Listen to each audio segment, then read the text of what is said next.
bakit binenta ang ginto. Oh. Sabi nila, kasi daw bumababa yung ginto, binenta natin ng mataas, kinuha natin yung pera, pag mababa, bibili daw tayo. Yun ang storya ng Marcos administration. Ngunit napatunayan po na tumaas pa nga ang ginto. Ibig sabihin, nung nagbenta tayo, para kang halimbawa, may lupa ka, binenta mo ng halimbawa 1 milyon, after 2 months, ang naging halaga 1.2 million, dilugi ka ng 2 milyon. Binagsak Ganun mo pa po ang ginawa ng presyo. gobyerno natin. Ayun. Ito pa ang mabigat. Merong nagsasabi na siyempre yan, pagbebenta, may ahente, may kumita pa. Kaya daw binenta kasi may gustong kumita. Ay, grabe kayo, ha? Totoo, tinalakay natin yan, di ba? Opo. Binenta ng administrasyong Marcos sa palugi at kaya kumonte ang ating ginto. Ayan. Ba't pa napakahilig nitong mga Marcos sa ginto, di ba? Di ba may Yamashita Gold? Di ba? Yamashita Treasure. Oo, merong Taliano Gold. Hindi maintindihan, basta ginto. Napakahilig nila sa ganyan Paano nga daw ba ang nangyayari na ngayon? Yung assessment mo lang. Kasi actually, maganda ho nangyayari ngayon Aba, hindi maganda. Kasi dalawa na yung function. Ah, Dalawa na.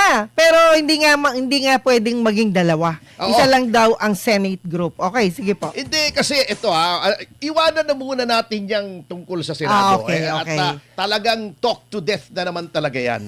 Tignan lang natin ang nangyayari sa ekonomiya natin Yun, na sige. hindi po nakakatulong yung pakikialam ng palasyo dito sa Senate. Katulad yan, sasabihin ng ating Pangulo, ang kinikilala daw nila, yung grupo ni Win Gatchalian, huwag na kayong makialam dyan kasi may Senate rules. Paano kung may pumunta sa Korte Suprema at sinabi ng Korte Suprema, hindi, ang lehitimo ay yung grupo ni Senate President Alan Peter Cayetano. O sabihin Ayan. ang talagang Senate President, si Alan Peter Cayetano, hindi napahiya pa ang ehekutibo. Magiging away na naman. Kasi malakas sabagay. yata yung tama noong nagpapayo kay Pangulo na pakialaman pa yan Kasi Opo. ang dami nang akusasyon na nakikialam ang palasyo sa lahat ng sangay ng gobyerno. Bago, gagatungan mo pa, di ba? Oo. Papasok pa ng we welcome the President pro tempore and acting Senate President chuchu-chuchu. Hindi po nakakatulong yan. Hindi. Doon na lang tayo sa maganda. Sa maganda. Oo, Okay. lalo na itong hindi nakakatulong. Kita nyo naman ang nangyayari sa atin na baka po hindi natin nakikita sa dami ng gulo at usapin dyan sa ating Senado, sa Ombudsman, sa plunder case ni Senator Jinggoy, yung mga may tatawid daw ng bakod. Hindi ko maintindihan Ito eto baka hindi na-address ito ng ating mga autoridad. Okay. Tayo pala ay may malaki, When I say malaki, isang industriya na nagpapasok ng 6 na bilyong piso sa ating ekonomiya kada taon. Ayun Ito na. ay yung blue crab. Ngayon ko lang nga nalaman ito nung ako'y nananaliksik, Blue crab. Alimango. Alam ko maraming alimango dito sa Pilipinas, kaya nga hindi tayo maasenso, di ba? Alimango talaga. Hindi, di ba ang alimango, pag may tatakas na iba, hihilahin ka pababa. Pag may umaangat, hinihila daw. Kaya di ba sabi? Crab mentality crab talaga nga. yan. Ito talagang crab mentality nangyari Okay, rito sige. sapagkat nagkaroon pala tayo ng problema kasi 90% pala ng ating mga blue crabs, delicacy pong blue crabs mahal yan Oh, yes. Parang lobster yan Yung alimango, yung blue crabs pa ito, hindi lang alimango, blue crabs. Medyo exotic pa ito sa ibang bansa na pag sinabi mong blue crab, wow, yayamanin. Wow. Pag naka-afford ka ng Ang sarap. blue crab. Aha. Ito ang nangyari. Ito palang Negros Occidental ay may pinakamalaking ani ng blue crabs na ito ay ine-export sa Estados Unidos. Wow. Ngunit, eto, nasita ang ating industriya ng blue crabs. Why? Dahil daw, hindi nagtutugma yung ating pamamaraan ng pag-ani ng blue crab sa yung proteksyon ng marine mammals. Ang ibig sabihin, pagka tayo daw ay kumukuha o nagko-culture o dolphins, di ba? Hindi hindi yung Yung nagsisirko? Hindi yung hindi yung komedyanteng namatay. Dolphin naman yun eh. Hindi yun ha. Di ba? Dolphin ito, hindi yung Okay. kaka-team up ni Panchito. Sige. Okay. Dolphin. Yung basta Okay, dolphin. yeah. Ano ba sa Tagalog yung dolphin? Basta dolphin. Hindi ko alam eh. Sige, sige. na bubuhol-buhol siya roon sa mga lambat at nalulunod kasi dolphin di naman nakakahinga yan sa ilalim ng dagat. Mamal yan eh. Kailangan umangat yan sa surface, doon sila hihinga, then lulubog sila. Matagal yung supply nila ng hangin, ha? Hindi katulad ng mga tao, mammals din tayo, Opo. di ba? Na tayo, pag nagda-dive, ilang minuto lang wala na tayong hangin. Sila, maraki reserba. Pero sooner or later, aangat yan. Ayun. Sila ay naiipit, nabubuhol dun sa mga lambat at nalulunod. At ayaw na ayaw ng Amerika kasi very strict sila sa environmental protection yung mga Amerikano, di ba? Opo. Sabi nga ng iba, mas mahal pa daw ng mga Amerikano yung mga hayop kaysa mga tao eh. Oh, grabe naman O, di yan. ba mention noon na pagka minamaltrato mo yung aso mo, pusa mo, dagang kosta, ay, pati dagang Paparusahan ka kosta na. no?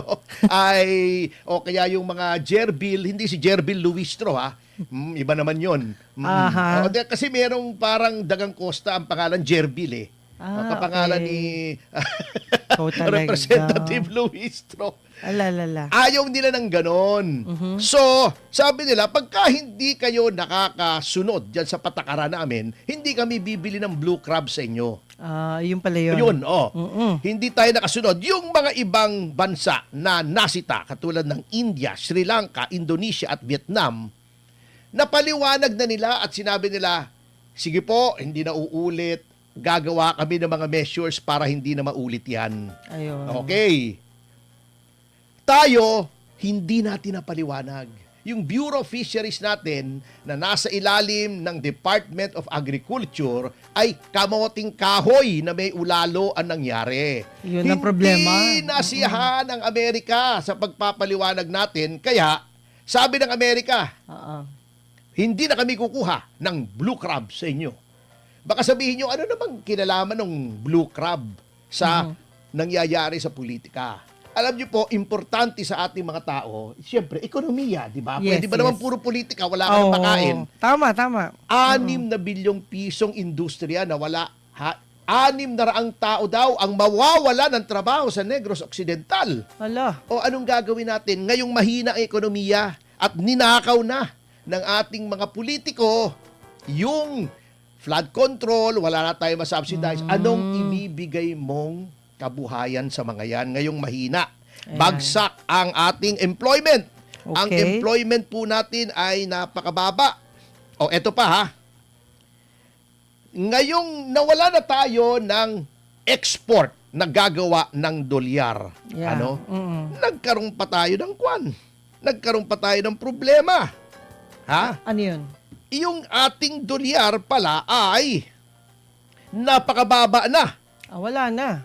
Oo, Bagsak mabigat. na. Ito ha, ito ang datos. Baka sabihin nyo, gawa-gawa ko lamang po ito. Okay. Eto. Ang ating dollar reserves ay pinakamababa ngayon. Ha? In 16 months. Ibig sabihin, nauubos ang ating mga dolyar. Ang economic health po ng isang bansa ay base sa dalawa. Yung dami ng ginto na nasa reserba ng Bangko Sentral. Okay. Kasi lahat po ng bansa may Bangko Sentral. Kaya lang, iba-iba siyempre ang pangalan ng, siyempre, iba Central Bank pag Ingles. Opo. Iba Bangko Sentral pag Spanish. Pag Russian, wag nyo na akong Bangko tanungin. Sentral, At hindi ko Tagalog alam. yun. Pag Russian, hindi, Spanish. Spanish din. Okay. Bangko, both words are Spanish. Okay. Bangko Sentral. Oo. At? Tinatagalize lang yung Bangko Sentral. Okay. Di ba Sige, dati yan, yung Central Bank of the Philippines. Yes. Tinagalog nila Bangko Sentral. But Bangko Sentral, both words are Spanish. Ayan. Oo. Bangko Sentral din yan sa Spanish countries, sa Latin countries na Kastila. Ha? Sa Russia, Bansky Centralski yata. Ano naman Sa dahilan Germany, nun? Okay. Banken Zentralen. Ayan. Sprackenheiten. Sprackenheit. Sprackenheiten. fracking high talaga. Pero attorney, sa iyong pananaw, ano ba nangyari diyan sa ano na yan? Sa kaganapan ng dolyares natin, ano nangyari? Hindi nga malaman. Ibig sabihin, mas malaki ang ginagastos natin sa imported kesa sa export. Parang sa bahay, mas malaki ang gastos mo kesa sa kinikita mo. Wala Ibig sabihin, eh. may balance of trade deficit tayo.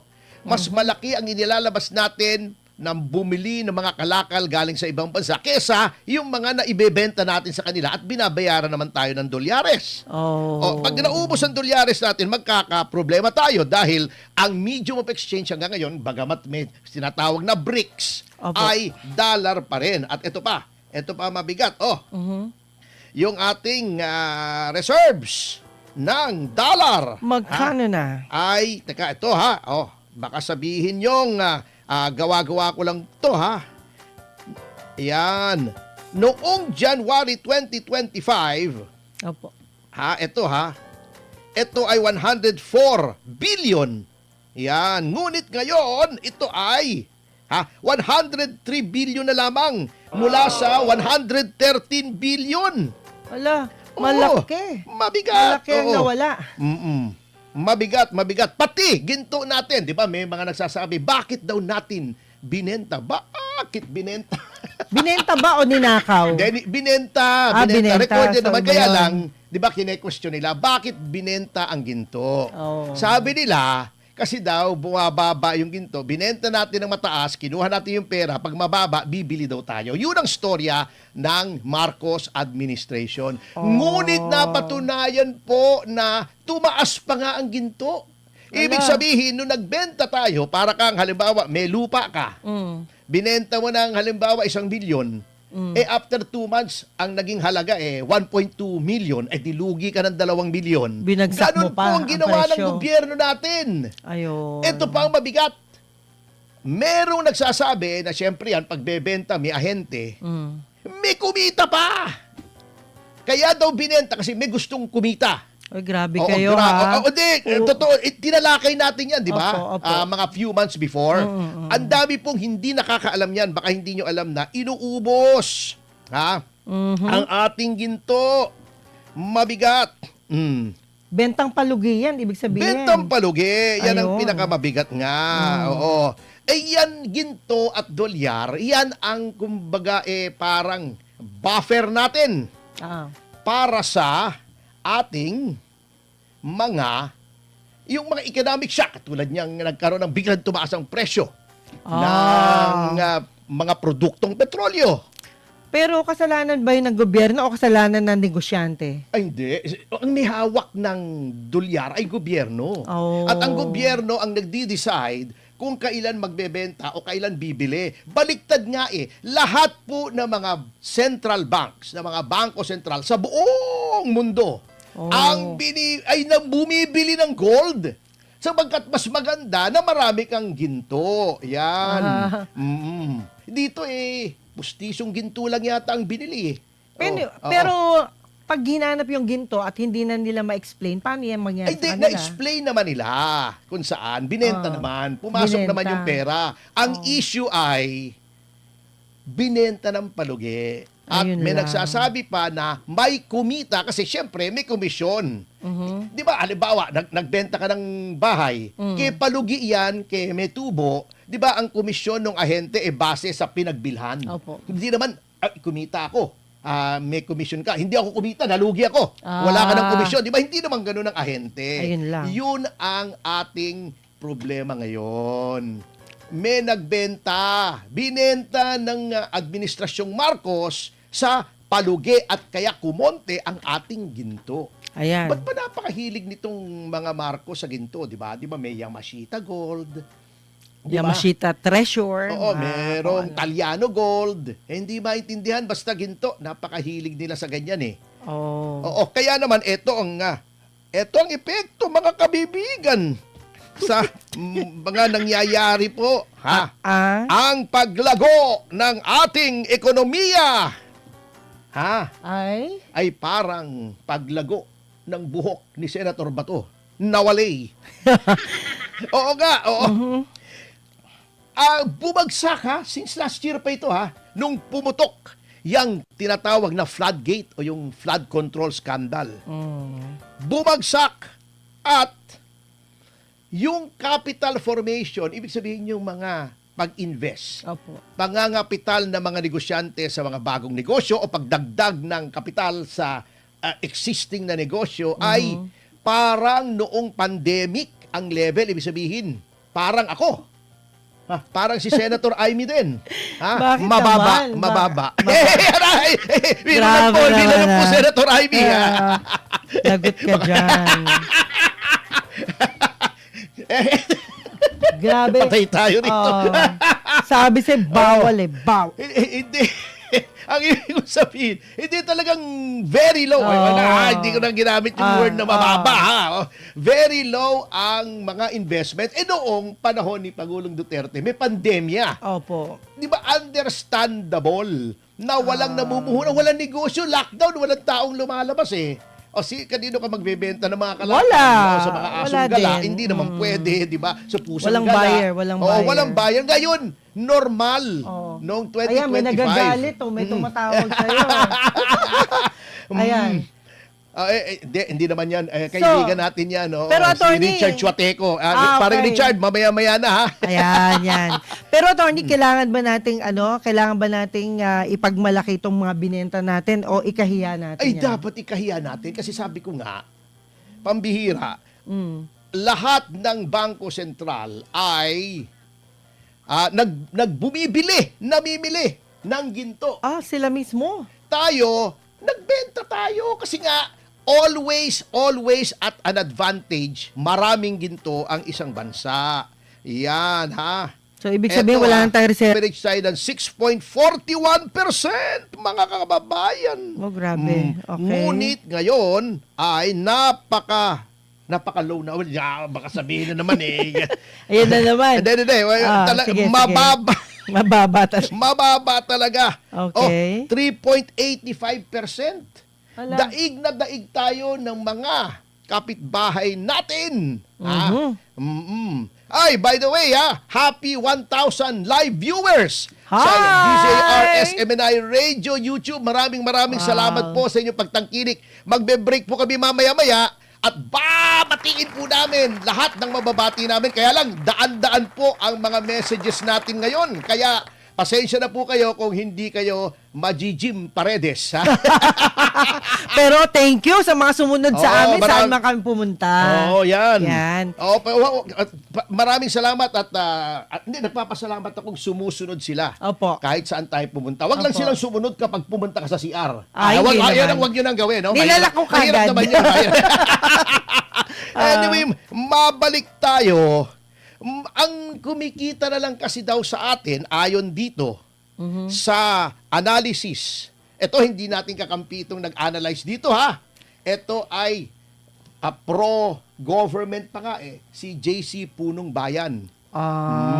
Hindi po ito DDS. Ito ay matatawag pa nga nating pro-government. Pero siya na rin ang nagsasabi.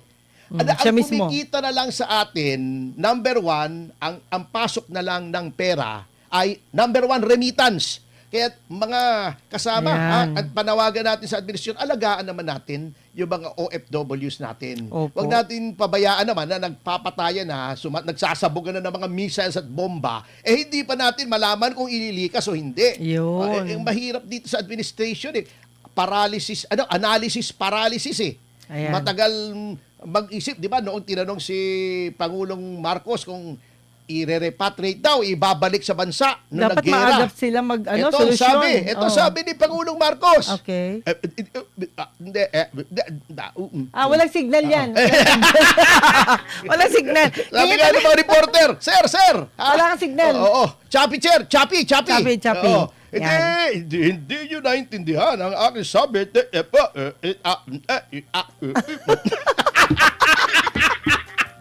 Malabo malabo, Mr. President. Okay. Oh, para kayong nag-dubidubidubap. Ayaw.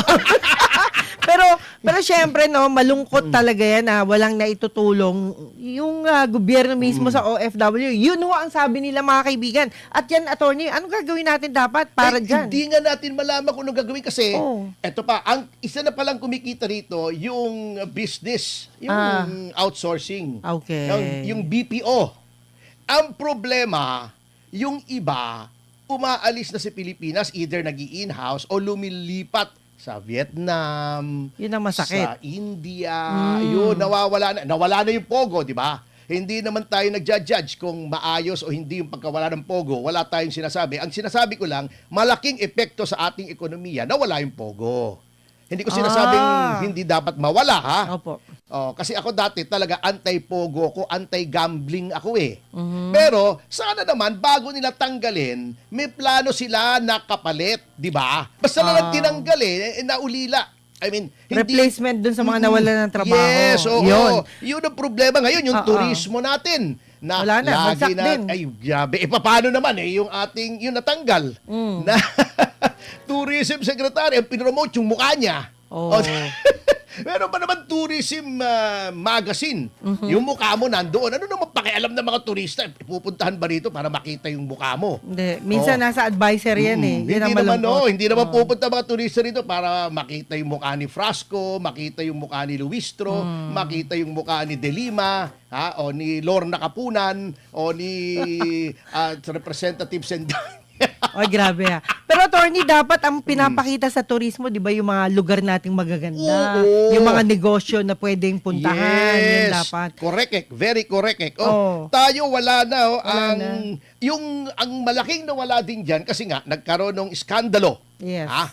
Doon sa ating flood control. Opo. Natakot yung mga kontraktor, natakot yung mga dati. Ayan, at least yung government expenditure nakaka-pump prime ng ekonomiya. Parang ginawa dati nung depression sa Hoover Dam noong 1930s sa Amerika. Okay. Gumawa sila ng nag-build sila ron. Yun, yung depression, yung napagkalugi nila, pagkasira na ekonomiya nila, naayos nila. Dito, tumigil pa nga yun. Yun na lang nga ang medyo nagpapabuhay sa ekonomiya. Yan ang Nangamote problema. pa. Oo. Bago, wala naman tayong agrikultura. Eto nga, nawala pa yung crops. Wala naman tayong manufacturing. Bakit? Walang manufacturing. Kasi yung mga komunista, laging nakikialam dun sa mga union, maayos naman, strike yung mga makakaliwa. Ayan, wala nang gustong magtayo ng pabrika rito. Bakit ka nga naman magtatayo ng pabrika rito, pumunta ka sa China, walang strike, pumunta ka sa Vietnam, walang strike, bakit ka pa dito? Iyan ang maling mga patakaran. Yung mga makakaliwa talaga, salot talaga sa lipunan yan eh. Bago, inaano pa, binibaby pa. Binibaby pa ng kasalukuyang administrasyon. Ay nako, walang manyanyari. Sinasabi ko sa inyo. Mali po kayo dyan. Yan.